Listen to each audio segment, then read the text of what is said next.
السلام علیکم ورحمۃ اللہ وبرکاتہ۔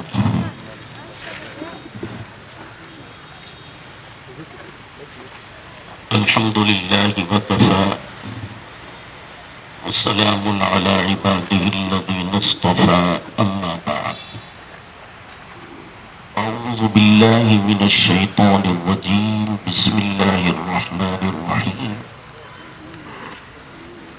ان اللہ وملائکتہ یصلون علی النبی یا ایہا الذین آمنوا صلوا علیہ وسلموا تسلیما۔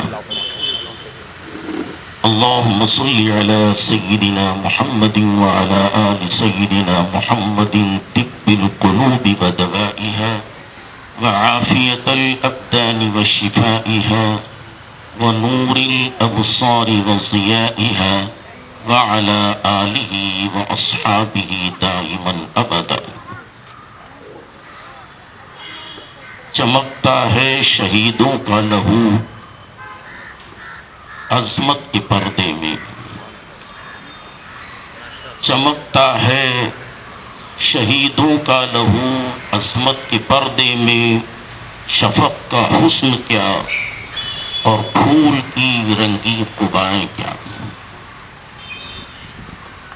کہنے والے نے کہا، اپنی تاریخ کو جو قوم بھلا دیتی ہے، اپنی تاریخ کو جو قوم بھلا دیتی ہے، صفحہ دہر سے وہ خود کو مٹا دیتی ہے۔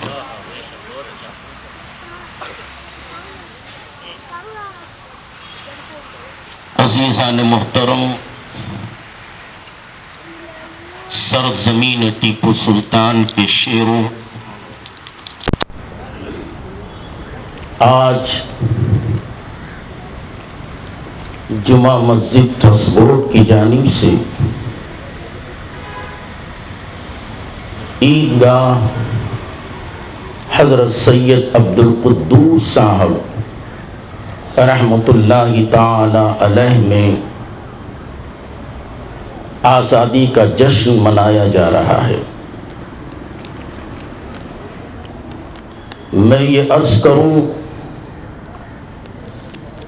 کہ فرش زمین میں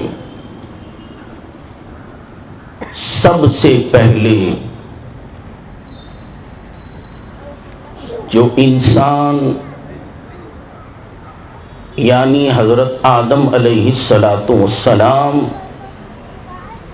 ہندوستان کی سرزمین پر سر اندیب کے کالے پہاڑوں میں جلوہ گر ہوئے، یہ انہی کے قدموں کی برکت ہے کہ اس خطے میں بے شمار معدنیات اور ذخائر موجود ہیں، جس کو اطراف و اکناف کے لوگ اس خطے کو سونے کی چڑیا کہتے ہیں، اور اسی ذخائر کو حاصل کرنے کے لیے، لوٹنے کے لیے مختلف قومیں آئیں۔ یہاں کی زمین زرخیز ہے اور یہاں سونا چاندی کی کثرت ہے۔ یہاں آئے اور سب سے پہلے جو قوم آئی وہ آرین قوم تھی،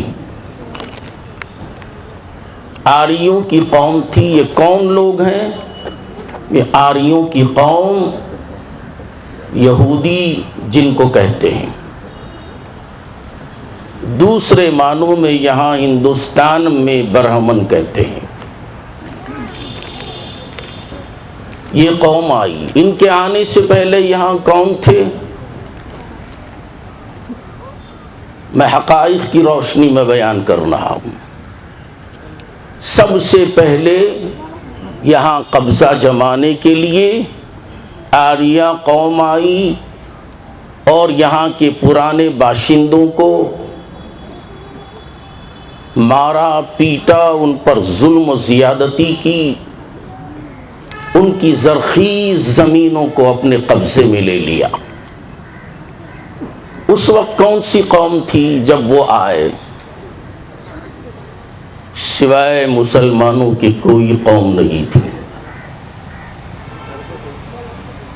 چونکہ سب سے پہلے جو تشریف لائے وہ یہودی اور عیسائی اور برہمن نہیں تھے، اس سرزمین پر تشریف لانے والے ہمارے اور آپ کے باپ حضرت آدم علیہ السلام تھے۔ اور اس قوم کے بعد مختلف لوگ آتے گئے، اپنی طاقت اور اپنی قوت سے آزمایا اور اپنے اپنے پرچم لہرائے۔ کون کون آئے، کیا آئے، وہ اپنی جگہ الگ ہے۔ اور ان آنے والوں میں انگریز بھی تھا، وہ بھی آیا، مختلف شہروں پر قبضہ کرتا ہوا، اور آیا تو سب سے پہلے بنگال میں آیا ساحل کے ذریعے، اور وہاں سے ہوتے ہوئے جب سرزمین ٹیپو سلطان میں قدم جمانے کی کوشش کی، دیکھا سلطنت خداداد بڑی مضبوط ہے، یہاں چالاکی اور مکاری سے قبضہ کیا جاتا ہے، اس لیے اس نے حضرت ٹیپو سلطان رحمت اللہ تعالی علیہ کے فوج کے کمانڈروں کو اپنے قبضے میں لیا، انہیں لالوچی دی، حرص بتایا کہ میں تمہیں سونا دوں گا، چاندی دوں گا، زمین دوں گا، تمہیں کسی ایک سلطنت کا گورنر بناؤں گا۔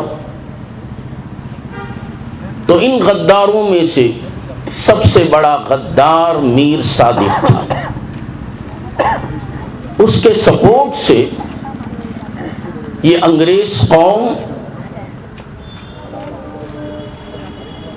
حضرت ٹیپو سلطان رحمت اللہ تعالی علیہ کے قلعے میں داخل ہوئی، اس وقت جب کہ حضرت ٹیپو سلطان رحمت اللہ تعالی علیہ صبح کا ناشتہ کر رہے تھے۔ ایک دربان میں آ کر کہا، حضور انگریز قلعہ میں داخل ہو گئے، آپ نے کھانے کا لقمہ چھوڑ دیا، ہتھیار ہاتھ میں لیے مقابلہ کرتے رہے، یہاں تک کہ ٹیپو کا مقابلہ سب کے بس کی بات نہیں تھی، ایک دم مل کر حملہ کیا، آپ زمین پر گرے، مختصر یہ ہے کہ آپ نے جام شہادت نوش فرمایا۔ یہی وہ وقت تھا کہ انگریز کے ایک لیڈر نے چلا کر کہا، آج ہمارا مقابلہ کرنے والا ہندوستان میں کوئی نہیں ہے، آج سے ہندوستان ہمارا ہے۔ اور حضرت ٹیپو سلطان رحمت اللہ علیہ جس وقت جام شہادت نوش فرما رہے تھے تو صبح قیامت تک آنے والے تمام لوگوں کو یہ سبق دیتے ہوئے گئے کہ گیدڑ کی 100 سالہ زندگی سے شیر کی ایک دن کی زندگی بہتر ہے۔ حضرت ٹیپو سلطان کے بعد ہندوستان کا آخری تاجدار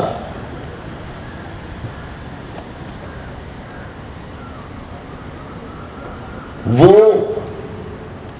جب اپنے باپ کے وصال کے بعد تخت نشین ہوا تو سب سے پہلے اس نے دیکھا دلی پر بھی ان کا قبضہ،